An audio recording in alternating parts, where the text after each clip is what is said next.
Herberto Helder é reconhecido como um dos maiores poetas portugueses da segunda metade do século XX. O universo metafórico e enigmático da sua poesia invoca várias vezes uma dimensão cósmica. O poeta nasceu no Funchal em 1930 e virou costas à Ilha da Madeira para partir à aventura pela Europa.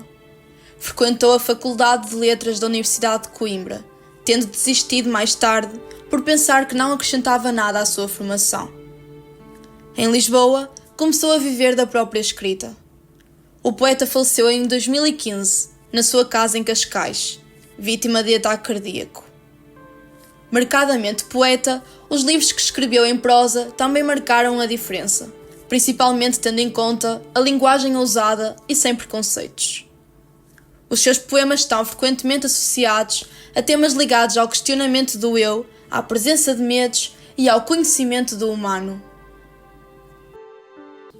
Em 2013, o poeta escreveu o livro A Morte Sem Mestre, no qual os poemas são soturnos e sintéticos e tratam de dar cabo ao poema fundado por toda a vida. Temos então o poema Queria fechar-se inteiro num poema. Queria fechar-se inteiro num poema, lavrado em língua ao mesmo tempo plana e plena. Poema enfim onde coubessem os 10 dedos, desde a roca ao fuso, para lá dentro ficar escrito direito e esquerdo. Quero eu dizer, todo, vivo, moribundo, morto, a sombra dos elementos por cima. Recuando no tempo, entre março de 1953 e maio de 1960, foi escrito o livro A Colher na Boca, de 1961, que reúne um conjunto de poemas, entre eles o poema As Musas Cegas, sétimo, no qual escolhi as 4 estrofes que considero mais significativas.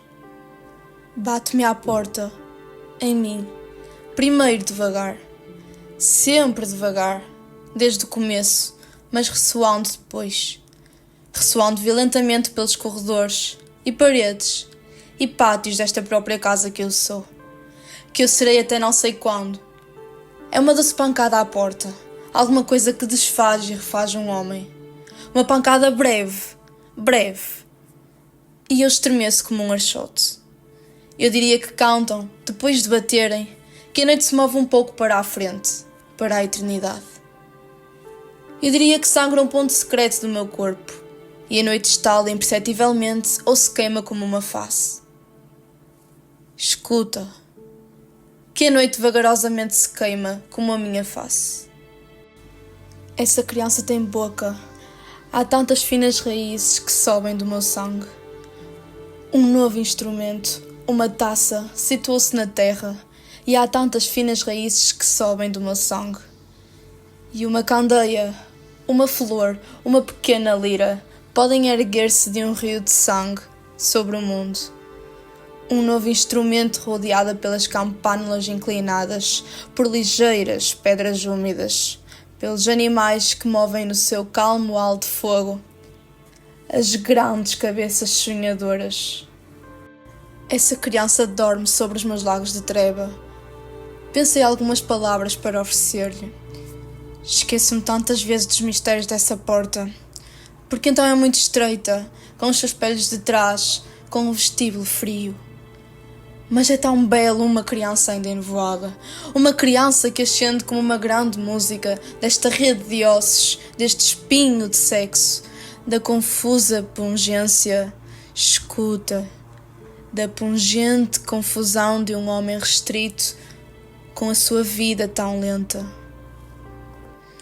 Essa criança que aperta as veias que iluminam a minha garganta, ela dorme.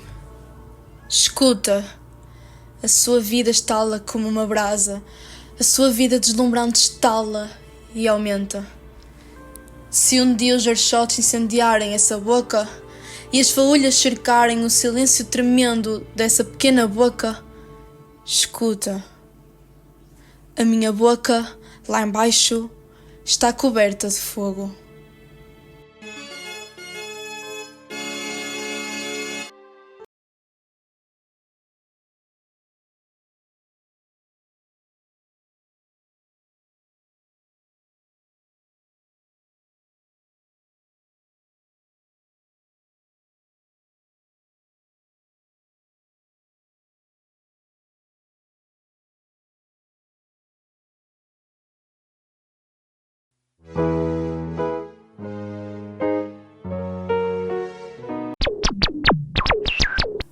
Na minha opinião, a sociedade de hoje em dia, apesar de ter grandes melhorias em relação ao passado, ainda não conseguiu aceitar, totalmente, a igualdade de género. Esta é uma das maiores realidades do século, que muitos tentam combater. Desde a educação até à política, muitas áreas enfrentam essa luta diária, incluindo a do desporto. Primeiramente, antes do 25 de abril de 1974, a mulher era tratada como um ser inferior ao homem. Existiam papéis bem definidos para indivíduos do século masculino e para o feminino. Relativamente a mim, eu pratico futsal desde os meus 8 anos. Até há uns meses atrás, praticava esta modalidade apenas com rapazes. Recordo-me que quando tudo começou, quando jogava contra equipas adversárias também masculinas, por vezes recebia olhares estranhos, comentários maldosos, simplesmente porque era uma menina que se sentia livre a jogar futsal. Contudo, usei isso como motivação e lutei contra o preconceito, tal como muitas raparigas ou mulheres ainda o fazem.